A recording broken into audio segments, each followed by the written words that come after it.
Stargazing in the mid-season, February 2nd to 7.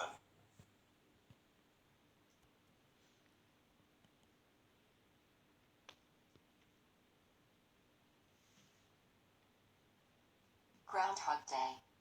February 2nd is Groundhog Day. In contemporary paganism, the day is called Imbolc, a traditional time for initiations.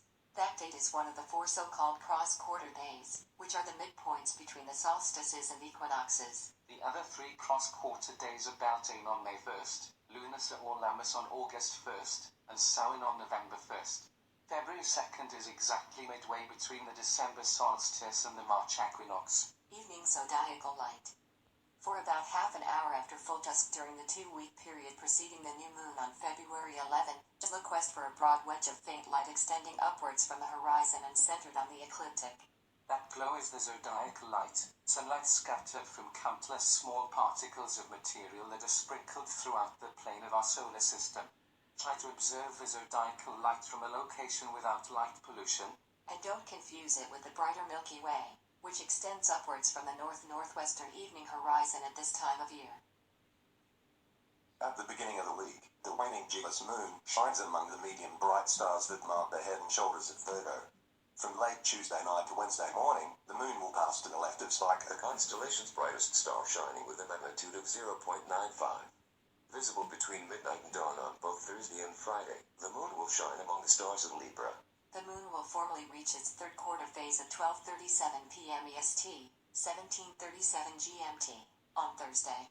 Wherever you live, the half-illuminated moon will rise in the middle of the night, and then remain visible in the southern sky all morning. The week of moonless evening skies that follow the third quarter will be ideal for observing deep sky targets. On Saturday, early risers can look in the southeastern pre-dawn sky for the waning crescent moon sitting 4.5 degrees to the celestial north of the bright star enters, which marks the ruby red heart of Scorpius. By the February 6 to 7 weekend, the moon will be in the daytime sky all morning long. Don't forget that you can safely view the moon in the daytime through your binoculars and telescopes. As long as you are careful not to aim the optics towards the sun. The planets.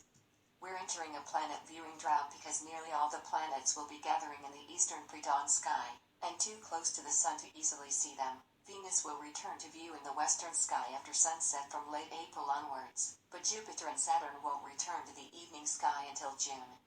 Until midweek, Mercury will be visible for a short period after sunset, but you'll need an unobstructed view of the west-southwestern horizon and cloudless skies. Be sure that the sun has completely disappeared below the horizon before you search for Mercury with binoculars. Mars is still available for evening viewing after dusk every night, but it is getting fainter and smaller in telescopes with each passing week. The medium bright, reddish dot of Mars will be located more than halfway up the southern sky at dusk.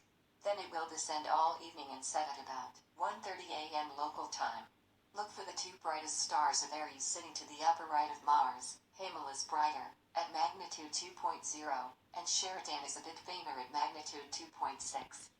By Sunday, the gap between dim and distant Uranus and reddish Mars will increase. View Uranus earlier in the evening when it's higher in the sky and seen through less of Earth's distorting atmosphere. In a telescope, the ice giant will resemble the stars near it, but the planet won't twinkle as much as they do, and it will show a blue-green color.